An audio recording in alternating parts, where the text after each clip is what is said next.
Good morning 10 के दमदार trades में आपका स्वागत है। वीरोर में अगले आधे घंटे रहेंगे आपके साथ प्रकाश गाबा और प्रशांत सावंत।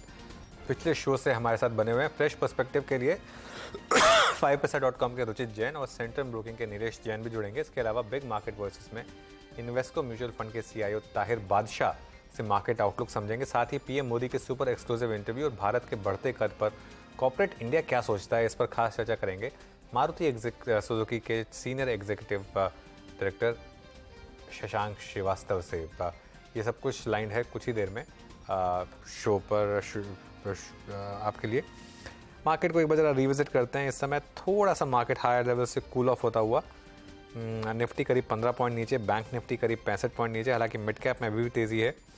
स्पेशलिटी केमिकल्स में आज सेकेंड डे रनिंग थोड़ी सी बाइंग दिख रही है। अतुल, SRF, नवीन फ्लोरीन, ये कुछ स्टॉक्स हैं जहाँ पर अच्छा मोमेंटम इस समय आपको दिखाई दे रहा है। उसके अलावा क्रॉम्पटन, पॉलीकैब, SBI कार्ड, ये कुछ और स्टॉक्स जहाँ पर इस समय हल्का सा मोमेंटम लोअर साइड पर। लेकिन इस समय आज IT एक थोड़ा सा घुमा वापस। TCS, इन्फोसिस, ये कुछ स्टॉक्स हैं जो इस समय लोअर लेवल्स पर। Tata Motors, Tech Mahindra, Godrej consumer, Ashok Leyland, ये कुछ और स्टॉक है जहाँ पर इस समय आपको लोअर लेवल दिखाई देंगे। वेरू जी हाँ, चलिए आइए अनुज, यहाँ पे कार्यक्रम का क्रम शुरू करते हैं, कॉल्स लेना शुरू करते हैं और पहले बात करते हैं रुचित से। Ruchit, good morning. आपका इनवेस्टर से प्रोस्पेक्टिव और आपके दो ट्रेड्स, कन्विक्शन ट्रेड्स। जी very good morning. Well, index आज इंट्राडे के लिए तो रेंज बाउंड ही लग रहा है। 19,600 के कॉल ऑप्शन में जहाँ पे ओआई बिल्टअप हमने देखा है और नीचे 19,500 के पुट राइटर्स भी कल से ही हमने वहाँ पे अच्छा ओपन इंटरेस्ट बिल्टअप देखा था। सो मैं लग रहा है कि फिलहाल इंडेक्स इसी रेंज में रहेगा, लेकिन स्टॉक स्पेसिफिक एक्शन बिल्कुल कंटिन्यू रहेगा। तो हमारा अप्रोच ज्यादा स्टॉक स्पेसिफिक ही रहेगा और इंडेक्स में इनकेस कुछ डिप मिलता है 19,520, 530, तो आइडियली वहां पे रिस्क रिवॉर्ड रेशियो फेवरेबल बनेंगे फिर से निफ्टी में लॉन्ग करने के लिए। स्टॉक्स में दो कॉल्स है खरीदारी के लिए। पहला है ITC, जो रीसेंट करेक्शन के बाद में प्राइस वाइज करेक्शन भी हो चुका है, टाइम वाइज करेक्शन भी हो चुका है, अपने 100 डेज के EMA के आसपास का सपोर्ट स्टॉक ने लिया है। तो यहाँ पे हमें लग रहा है कि डाउन साइड काफी लिमिटेड है। तो एक कॉन्ट्रा कॉल अगर लेना है तो ITC विद इन द हैवीवेट्स यहाँ पे बहुत अच्छा प्लेस्ड है। तो 438 के स्टॉप लॉस है, यहाँ पे खरीदारी करे 456 के अराउंड के टारगेट्स के लिए। और सेकंड पिक रहेगा सन फार्मा। सिमिलर स्ट्रक्चर सन फार्मा में भी है, जहां पे हमने पिछले कुछ दिनों में करेक्शन देखा और स्टॉक अपने सपोर्ट के आसपास ट्रेड कर रहा है। सो दोनों ही स्टॉक्स में रिवर्सल के लिए प्ले कर रहा हूँ और 1134 के आसपास अभी ट्रेड कर रहा है। 1110 के स्टॉप लॉस से सन फार्मा में खरीदारी की सलाह रहेगी 1190 तक के पुल बैक मूव के लिए। ओके, सन फार्मा यहाँ पर एक बेट ले सकते हैं। चलिए नीलेश को जोड़ लेते हैं। नीलेश जी, गुड मॉर्निंग, आपके picks. Very good morning to Anuj ji and सभी को। बिल्कुल देखिए, खरीदारी पे फोकस है। मार्केट सेंटिमेंट थोड़ा से पॉजिटिव साइड में है, बट इंडेक्स स्पेसिफिक थोड़ा साइडवेज हम देख सकते हैं move. Stock specific pharma sector अच्छा लग रहा है with in this space. Lupin थोड़ा सा बेटर प्लेस नजर आ रहा है। काफी अच्छा बिल्डअप यहाँ पे हमें देखने को मिल रहा है लॉन्ग साइड में। उसके साथ साथ टेक्निकल ब्रेकआउट भी आता हुआ नजर आ रहा है। 1128 पे अभी ट्रेड हो रहा है। 1150 और 1170 के दो अपसाइड में टारगेट होंगे। 1105 के आसपास का यहाँ पे स्टॉप लॉस निकल के आ रहा है। तो पहली पीक होगी फार्मा स्पेस से लुपिन। वही जो दूसरा स्टॉक है वो है वोल्टास। एक ब्रेकअवे गैप हमें आज के सेशन में देखने को मिल रहा है और काफी निचले स्तरों पे काफी अच्छा बेस फॉर्मेशन यहाँ पे हमें बनता हुआ नजर आया था और ओआई बिल्डअप भी काफी अच्छा, लगभग 5% का ओआई यहाँ पे एडिशन होता हुआ नजर आ रहा है। तो ऊपरी स्तर पर 920 925 तक की अपसाइड हमें वोल्टास में देखने को मिल सकती है। 885 यहाँ पे स्टॉप लॉस रख के चलना होगा। ओके, दो ट्रेड्स आपके भी हो गए यहाँ पर और वोल्टास स्ट्रॉन्ग मूव देता हुआ डे हाई की ट्रेजेक्टरी में। प्रशांत, आपके दो ट्रेड्स। जी वीरू जी, मेरा फर्स्ट पिक होगा ऑरो फार्मा। यहाँ पे मेरा स्टॉप लॉस होगा 845 स्पॉट। जो टारगेट में देख रहा हूँ वो 900 से लेके 910 तक के रेंज में देख रहा हूँ पोजिशनली। और नेक्स्ट पिक मेरा होगा FMCG से। एक स्क्वीज बनी हुई है अगर हम देखें प्राइस पे, वो होगी ब्रिटानिया। मुझे लग रहा है स्क्वीज से ये बाहर आएगा और एक स्प्रिंग इफेक्ट नजर आ सकता है। तो यहाँ पे मेरा स्टॉप लॉस 4475 स्पॉट होगा। जो टारगेट में देख रहा हूँ वो 4630 4630 तक है। चलिए गाबा सर, आपके पिक्स इस समय की। स्टॉक मुझे जो पसंद है इस वक्त वो है HDFC लाइफ। ट्रेड करा है 649 पर, जा सकता है 660 670 तक। स्टॉप होगा 645। सेकंड स्टॉक जो मुझे पसंद है वो है मैक्स फाइनेंशियल। 934 ट्रेड कर रहा है, 922 का स्टॉप लगाना चाहिए। टारगेट 950 बियॉन्ड है, तो मैक्स फाइनेंशियल पर भी ध्यान देना चाहिए। के मैक्स फाइनेंशियल पर ध्यान देना चाहिए। ये इस समय गाबा सर के पिक का बहुत सारे स्टॉक्स में रिवर्सल आ रहे हैं इस समय। इंडिया सीमेंट देखिए फॉर एग्जांपल, इंडिया सीमेंट जो सुबह टॉप गेनर्स में था, अब इस समय टॉप लूजर्स में आ गया। एक बार इंडिया सीमेंट देखिए। दूसरी तरफ जी एंटरटेनमेंट का इंटरडे चार्ट लेकर आइए आप। जी एंटरटेनमेंट जो सुबह एफएनओ के टॉप लूजर्स में था, अब एकदम से पलटा ये स्टॉक और अब ग्रीन में आ गया। तो काफ़ी इंटरेस्टिंग पैटर्न्स यहाँ पर बन रहे हैं इंडिविजुअल स्टॉक्स में। लेकिन फार्मा में ट्रैक्शन है और डीवीज, औरोबिंदो फार्मा, इप्का लैब्स, ये कुछ स्टॉक्स हैं जो इस समय डे हाई पर हैं। उसके अलावा HDFC AMC यहाँ पर अच्छा मूव इस समय HDFC AMC में आपको दिखाई देगा, ये ग्रीन में। लेकिन जो सुबह से एक मोमेंटम बना हुआ है वो गैस स्टॉक्स में है, उसमें पेट्रोनेट LNG अब बहुत शानदार मूव दिखा रहा है। अब करीब 5% के मूव यहाँ पर बन चुके हैं। रुचित, कोई long term view Petronet LNG पर? काफी लंबे समय का अनुज यहाँ पे कंसोलिडेशन उन्होंने देखा है। यहाँ पे 2020 से लेके अभी तक लास्ट ऑलमोस्ट 2.5 साल हो गए स्टॉक इसी रेंज में है। लेकिन आज और कल 2 दिनों में जैसे वॉल्यूम्स स्टॉक में पैन आउट हुए, सो आई थिंक कहीं ना कहीं जो PSU स्टॉक्स में हमने रैली पिछले कुछ महीनों में देखी है, वहां पे रिलेटिव अंडर परफॉर्मेंस ये स्टॉक ने दिखाया है। सो आई थिंक एक कैचअप मूव स्टॉक में देख सकते हैं और 260 तक के targets short to medium term में स्टॉक में एक्सपेक्ट कर सकते हैं। तो प्राइस वॉल्यूम एक्शन तो काफी अच्छा है। ब्रेकआउट ऑलमोस्ट 3 साल के कंसोलिडेशन का है। 260 जो रहेगा वो सिर्फ इनिशियल टारगेट्स रहेगा। अगर वॉल्यूम्स ऐसे ही अगर कंटिन्यू रहे, सो आई थिंक हाई लेवल्स भी आपको मिड टू लॉन्ग टर्म में 300 की तरफ ये स्टॉक जाते हुए दिख सकता है।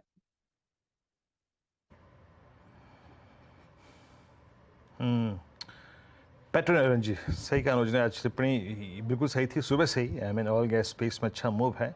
और केमिकल बास्केट जिसको हमने पिछले कुछ दिनों से पिक भी किया था और अच्छा कर भी रही थी, एक बार जरा दीपक नाइट्राइट लेके आइए। इट्स 2291। कल हमारे पैनल का एक डिसाइसिव कॉल था इसके ऊपर। प्रकाश सर, आपका टेक। अब हम मार्च 2022 के बाद की पूरी ट्रेजेक्टरी को क्रॉस कर रहे हैं 2290 पे। कैसे अप्रोच कर रहे हैं आप इस स्टॉक को? बाई मोड पर तो है। 2 दिन से एक अच्छी तेजी देख रहे हैं हम पेट्रोनेट LNG पे। तो मुझे लगता है पेट्रोनेट LNG में एक अप मिलना चाहिए। हायर जोन 250 260 के भी पॉसिबल है। थोड़ा वक्त लगेगा, लेकिन यस, बाई मोड पर है और स्ट्रांग बाई मोड पर है। बिग मार्केट वॉइसेस में अब हमारे साथ इन्वेस्को म्यूचुअल फंड के CIO ताहिर बादशाह जुड़ गए हैं। ताहिर जी, गुड मॉर्निंग, बहुत बहुत शुक्रिया आज हमारे साथ जुड़ने के लिए। सबसे पहला सवाल मैं जो हमने एक हमारे नेटवर्क ने एक बड़ा बिग एक्सक्लूसिव किया प्रधानमंत्री जी का, उसमें से जो एक चीज़ निकल कर आई, 2 चीज़ें रादर।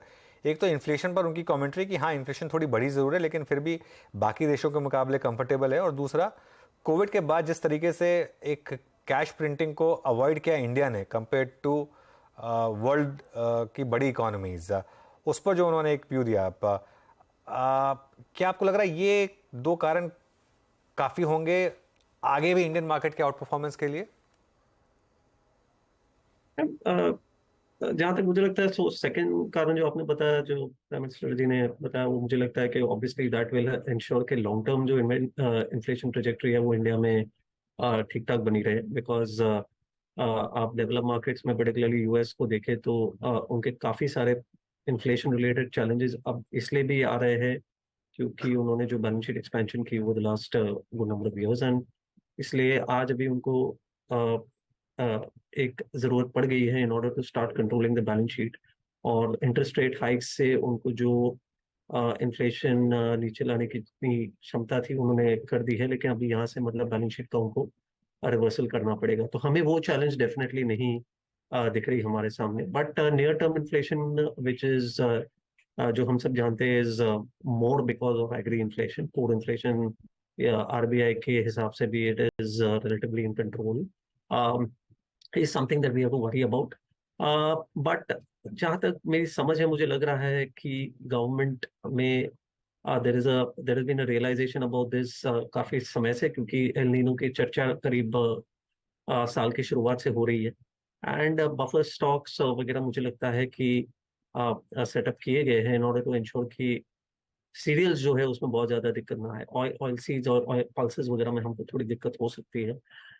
तो आई थिंक एक चैलेंज जरूर है, लेकिन शायद government is geared up to manage it as well. Okay, तो ताहिर जी, आपको लगता है कि ये इंडियन मार्केट की जो इस साल आउट परफॉर्मेंस रही है उसके बावजूद यहाँ पर अभी भी मौके हैं, या फिर अब आप थोड़ा सा कॉशियस हो रहे हैं, थोड़ा सा नर्वस हो रहे हैं?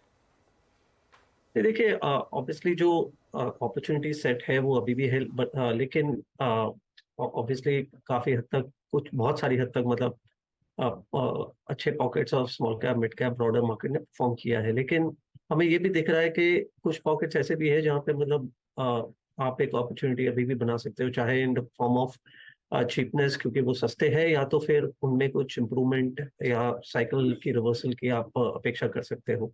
तो आई थिंक दोनों चीजें हो रही है as of now. We have also got pockets which are attractive, we have got pockets which are not as attractive as where they were may be 3 months back और 6 months बैक। मैं नहीं कहूंगा कि ऐसी दिक्कत आ गई है जहाँ पे मतलब it's a completely no go situation.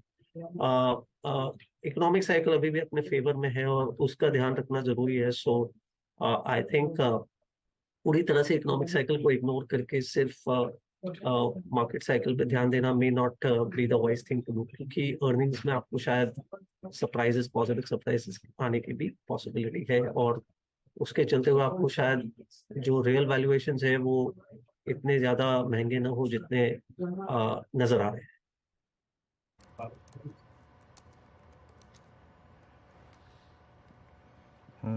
चलिए, अच्छा तारिक जी, अब आते हैं कुछ ऐसे स्पेस पे जिन्होंने थोड़ा सा अब बाजार का कन्विक्शन जीता है फिर से। हम मेटल्स की बात पे आते हैं सर। मेटल्स जिस तरीके से ऑल टाइम हाई ट्रैजेक्टरी पे आए, और मतलब आज से 6 महीने पहले या फिर साल भर पहले लग रहा था कि शायद ये साइकिल काफ़ी समय के लिए रिवर्स हो गई है, बट मेटल्स ने क्या आपको भी सरप्राइज किया? मेटल्स पे आपका व्यू क्या है? अधिकतर फ्रंट लाइन स्टॉक्स जो है वो अपने करियर के ऑल टाइम हाई पे ट्रेड कर रहे हैं। Nifty metal index is at all time high. China जिस तरीके से अपनी अर्थव्यवस्था को पुश बहुत अच्छा देने में एक काम कर रहा है, आपका मेटल्स पे व्यू क्या है इस वक्त? जी, मैं कहूँगा कि फ्रैंकली कमोडिटीज में जो तेजी हमने देखी है पिछले कुछ दिनों में, वो मेरे लिए तो काफी सरप्राइजिंग रही। और शायद मैं कहूँगा कि हमारे पोर्टफोलियो रिप्रेजेंटेशन में भी बहुत ज्यादा हमने कमोडिटीज पे इतना ज्यादा हमने एक्सपेक्ट नहीं किया था। हालांकि कुछ पॉकेट्स में हमारे पास एक्सपोजर था, लेकिन क्लियरली जो इंटेंसिटी से हमने देखा पिछले कुछ दिनों में, that is come as a surprise. कुछ हद तक obviously China is the larger part which is played out in the last some time, लेकिन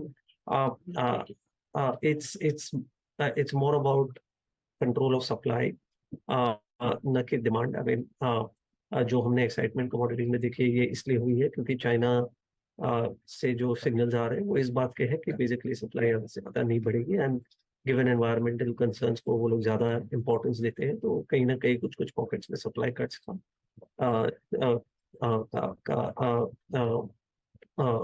ट्रेंड चलता रहेगा।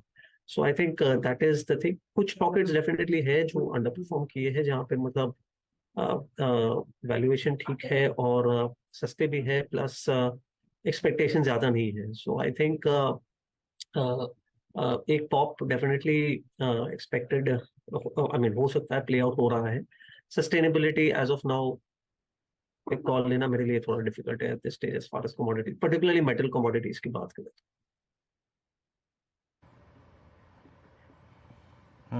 मेटल्स पे ताहिर जी का आपने व्यू सुना है। अच्छा, इस बीच एक दो स्पेसेस को और छू लेते हैं, जैसे कि वोल्टा सुबह से एक स्ट्रॉन्ग कन्विक्शन दिखा रहा है, डे हाई की ट्रैजेक्टरी में आके। डिक्सन में अच्छा मूव है, हैवेल्स अपने करियर के हाइस के आसपास ट्रेड ही कर रहा है। ताहिर जी, ये पूरा का पूरा space white goods segment, capital goods में ही आता है, इसको हम श्रेणी में शामिल करते हैं। ये मिड CY22 से काफ़ी हद तक प्रेशर में रहा till the beginning of 23, but अब धीरे धीरे यहाँ पर कन्विक्शन लौट रहा है। मैं इस दौर के सबसे बुरे स्टॉक की बात कर रहा हूँ, वोल्टास, वो भी अच्छे पुल बैक मोड में है। वाइट गुड कुछ आपको चेस करना इस वक्त तर्कसंगत लगता है, कंसिडरिंग द फैक्ट कि इसने बीते 6 महीने के इस मार्केट के अपसाइड में कोई पार्टिसिपेशन नहीं किया अब तक? तो वीरेंद्र जी, वन सेकेंड, ये जो स्पेस है जहाँ पे कंज्यूमर डिस्क्रिप्शन ड्यूरेबल्स वाला एक जो हिस्सा है वो क्लियरली अंडर परफॉर्मेंस जोन में था, और कुछ कुछ कंपनीज के स्पेसिफिक कारण थे, और हमने उसको वैल्यू के रूप में देखा है। और सो हमारे वैल्यू स्ट्रेटजीज में हमने इसका अच्छी तरह से रिप्रेजेंटेशन किया था, स्पेशली क्योंकि उस स्ट्रेटजी में हम जहाँ पे पेसिमिज्म सबसे ज्यादा हो जाता है वहाँ पे हम ध्यान देते हैं। तो क्लियरली पिछले 6 महीने में फॉर वन रीजन और द अदर कुछ reason specific to the industry थे, कुछ रीजन कंपनी से जुड़े हुए थे। तो हमने उनको वो जो पेसिमिज्म वाला माहौल था उसमें हमने उसका एडवांटेज लेने की कोशिश की थी। और आई थिंक कुछ ऐसे फ्रेंचाइजेस होते हैं जो लॉन्ग टर्म स्ट्रेंथ क्लियरली दिखाते हैं, लेकिन they go through near term mid term challenges. I think ऐसे काफी सारे हमने देखे कंज्यूमर डिस्क्रिशनरी स्पेस में, QSR में, स्पेस में भी, जहाँ पे ऐसी दिक्कतें आई थी। तो I think value point of view से हमने इनको हमारे स्ट्रेटजीज में ऑलरेडी रिप्रेजेंट किया है, और हम देख रहे हैं कि कुछ ऐसे कंडीशंस डेवलप हो रहे हैं जहाँ पे इवेंचुअली जो टर्न अराउंड एक्सपेक्टेड था या स्टेबिलिटी एक्सपेक्टेड थी वो दिखाई दे रही है या लौट के वापस आ रही है। ओके, यहाँ पे देखिए मेटल्स पे डिसाइसिव डिस्कशन हुआ हमारा, और साथ ही साथ हुआ हमारा कंज्यूमर ड्यूरेबल स्पेस पे, वाइट गुड सेगमेंट पे। अच्छा, एक स्पेस और आता है जिसको मैं थोड़ा सा यहाँ पे छूना चाहूँगा, जिस पे बाजार थोड़ा सा अपना कन्विक्शन पिछले 4-5 दिन से या फिर हफ्ते 2 हफ्ते से लौटा कर लेके आया है, और उसके पीछे कारण था price hikes. I mean chemical की बात कर रहा हूँ यहाँ पे। आपको लगता है कि इन रीसेंट प्राइस हाइक्स से अब एक कन्विक्शन लौट रहा है पिछले 1 महीने में जो केमिकल प्राइसेस में अपस्विंग आया है उसको देखने के बाद, और जो सॉफ्टनेस हमने देखी है पिछले 3-4 महीने में केमिकल स्टॉक्स में, अब री एंट्री का मौका दे रही है एक रीजनेबल? तो अगेन इसकी प्रक्रिया करीब करीब मतलब मेटल स्टॉक्स और मेटल कमोडिटीज के समान है, और हम उसको लगभग वही लेंस से देख रहे हैं कि मतलब बहुत बीटन डाउन स्पेस है। प्राइस हेडलाइन प्राइसेस में इरोजन था, चाहे वो स्टील में हो, चाहे फिर वो केमिकल कमोडिटीज में हो। और एक साइकिल हमने देखी थी, बहुत पॉजिटिव साइकिल देखी थी हमने 2021 में स्पेस में, और फिर 22 में डिक्लाइन देखा। लेकिन तो एक बॉटम फिशिंग वाली एक जो अपॉर्चुनिटी है वो शायद यहाँ पे प्रेजेंट हो रही है, लेकिन इसमें अभी और डिसर्निंग होने की जरूरत है। मुझे लगता है कि केमिकल साइकिल पास्ट जो 2 साल पहले जो साइकिल थी उसमें हमने देखा कि बहुत सारे केमिकल स्टॉक्स साथ में चले थे। शायद हमारी एक्सपेक्टेशन है कि इस बार it may not benefit everybody and we will have to be a lot more there will be parts of chemicals which will do well, parts of chemicals which may not do well, और थोड़ा speciality पे focus करना, और जहाँ पे मतलब pricing की strength शायद ज्यादा ड्यूरेबल हो सकती है, न कि जस्ट कि बॉटम से आपको मतलब वो एक रिकवरी दिखे, वो वाली कंपनीज पे शायद हम ज्यादा ध्यान देना पसंद करेंगे। अच्छा ताया जी, एक आखिरी प्रश्न आपसे और यहाँ पे, एक बास्केट जो हमारी पहले बहुत थिन हुआ करती थी रिगार्डिंग स्टॉक्स, अब काफ़ी वाइड हो गई है, और वो है हॉस्पिटल स्टॉक्स की। एक ज़माने में सिर्फ अपोलो था, फिर हमारे पास फोर्टिस, फिर हमारे पास मैक्स, फिर हमारे पास यथार्थ, बहुत बड़ा बास्केट अब हो चुका है, और इसने पैसा बना के दिया भी है, और हायर लेवल्स पर सस्टेन भी कर रहे हैं, कोई हारा नहीं है इन स्टॉक्स में। आपका वो क्या कहता है, क्या यहाँ से जिस प्रकार से अब जो नॉन कोविड रेवेन्यूज़ हैं वो फिर ठीक ठाक हो रहे हैं, स्टेबल हो रहे हैं, सर्जरीज फिर रिज्यूम हो रही हैं, मेडिकल टूरिज्म जो है वो अपने चरम पे है इस वक्त, क्या ये भी एक परफेक्ट चॉइस है इस वक्त, ये 4-5 स्टॉक्स इंक्लूड करने का अपने पोर्टफोलियो में, या फिर एटलीस्ट एक रीजनेबल स्पेस देने का?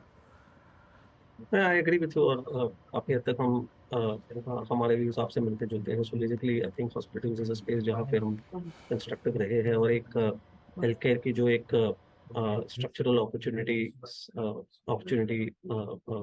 इंडिया में उभर के आ रही है। सो बेसिकली आई थिंक दो ट्रेंड्स यहाँ पे क्वाइट प्रोमिनेंट है। एक तो हम देख रहे हैं कि यहाँ पे भी एक अनऑर्गेनाइज टू ऑर्गेनाइज वाला एक शिफ्ट हमें दिखाई दे रहा है। So regional chains of hospitals are becoming prominent, और ये एक ऐसा सेक्टर है जो लार्जली रीजनल फॉर्मेट से उभरता है कि पहले 1-2 रीजन्स में आप अपने आप को एस्टेब्लिश करते हो, फिर आप धीरे धीरे करके अपने लोकेशंस बढ़ाते हो।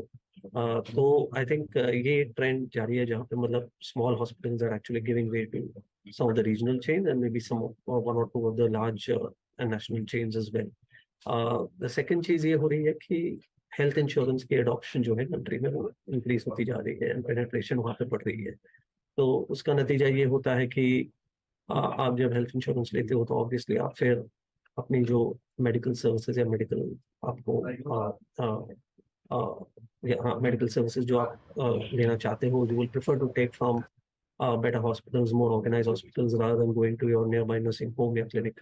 तो I think that is also at play, और ये दोनों चीजें काफी हद तक स्ट्रक्चरल है हमारे हिसाब से।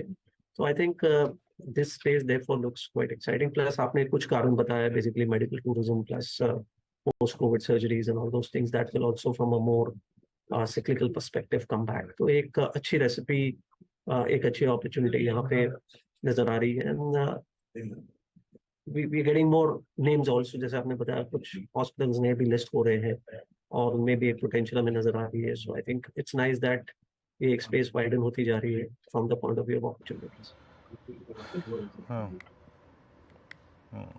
ताया जी, बहुत बहुत शुक्रिया आप इस कार्यक्रम में शामिल हुए और मेरे एक एक प्रश्न के उत्तर में आपने हर एक सेक्टर को बखूबी पेश किया, आपकी सोच को, आपके विचारों को.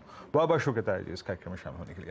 एक ब्रेक, और ब्रेक के बाद एक खास बातचीत हम मारुति की मैनेजमेंट से मुखातिब होंगे कुछ देर में और बात करेंगे मारुति को लेकर भी, प्लस इस प्रधानमंत्री श्री नरेंद्र मोदी के खास इंटरव्यू को लेकर जो मनी कंट्रोल को उन्होंने दिया है, उन्होंने जो बातें रखी हैं उस पर मारुति की सोच क्या है, समझ क्या कहती है. छोटे से ब्रेक के बाद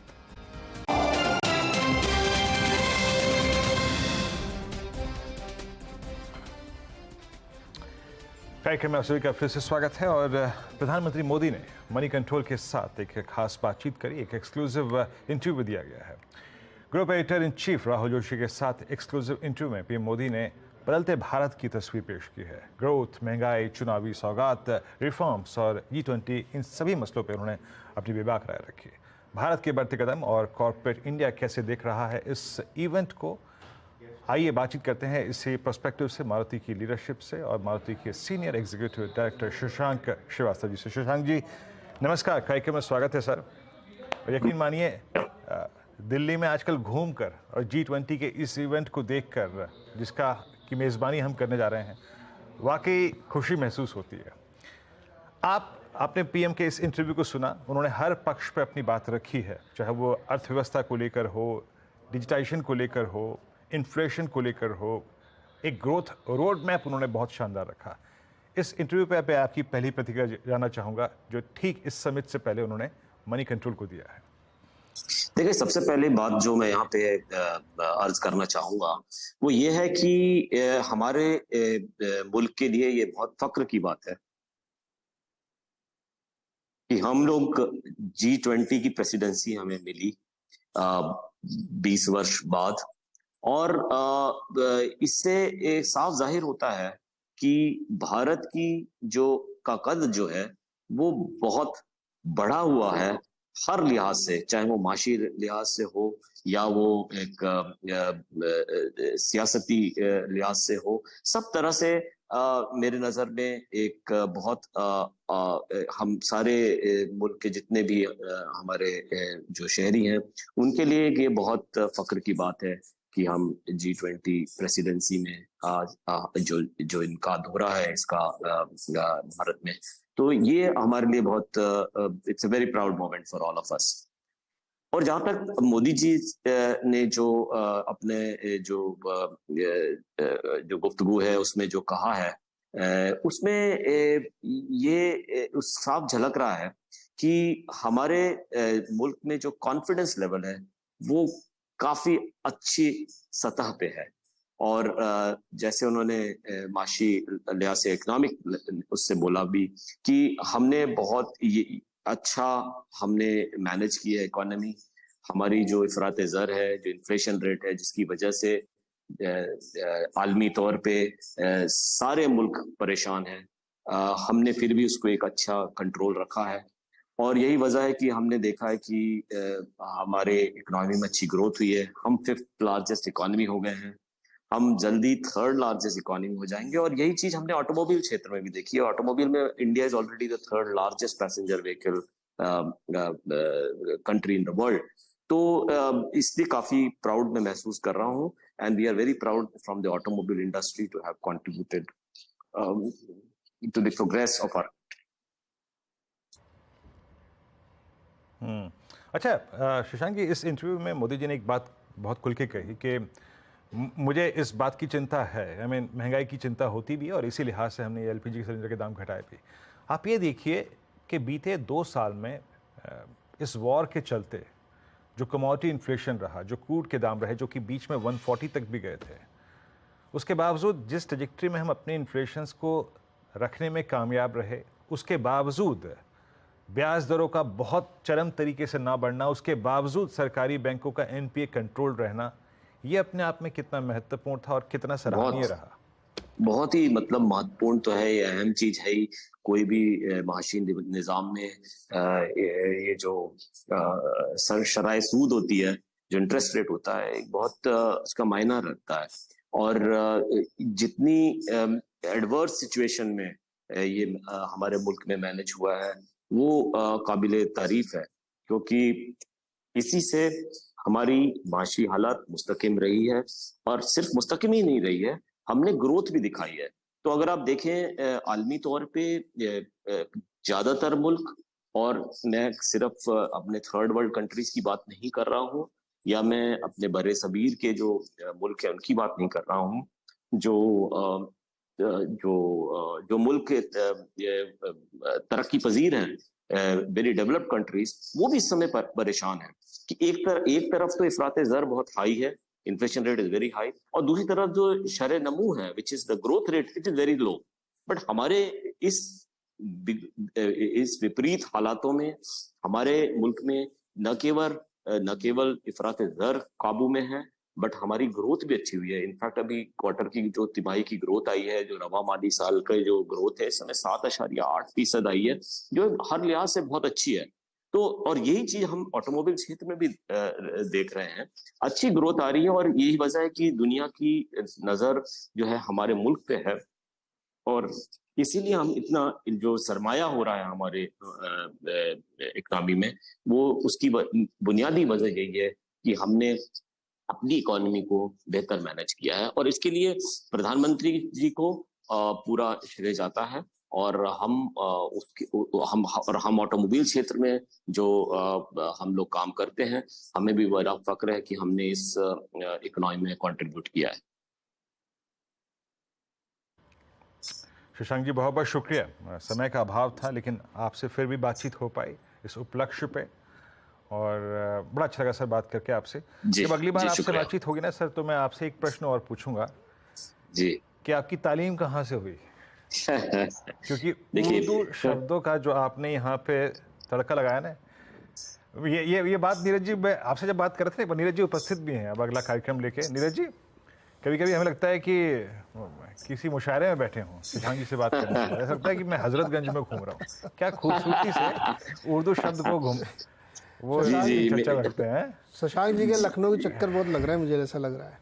नहीं जी, ऐसा नहीं। मेरी इब्तिदाई तालीम जो है वो भोपाल में हुई है, तो वहीं से मेरे को उर्दू का शौक रहा है, और बड़ी तहजीब की जबान है, और उसको ही हमने आगे कायम रखा।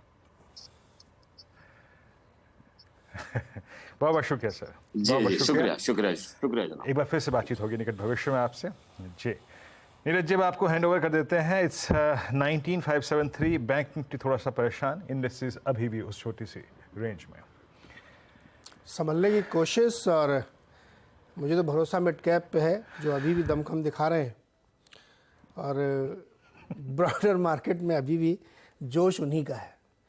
तो भैया अपन तो क्या छोटे बड़े लोगों के साथ मिल के काम चलाते हैं। मुझे लगता है कि मिड कैप आज फिर सहारा देंगे, और सेकेंड हाफ में खेल पूरा पलटता हुआ आपको दिख सकता है। तो भरोसा इसी पे रखना चाहिए। आपके मुंह में ये शक्कर है। अरे सर, कल भी देखो ना क्या जोरदार रैली हुई थी, आज भी वैसे ही होगी, मुझे कुछ लग रहा है। देखते हैं। चलिए फिर शुरुआत करते हैं ट्रेडर्स हॉटलाइन की। आपके सवालों के जवाब देंगे। सोशल मीडिया पर फटाफट आप अपने सवाल भेजते रहिए, हमें लगातार उस पर जवाब देंगे। लेकिन सबसे पहले हेडलाइंस इस वक्त की।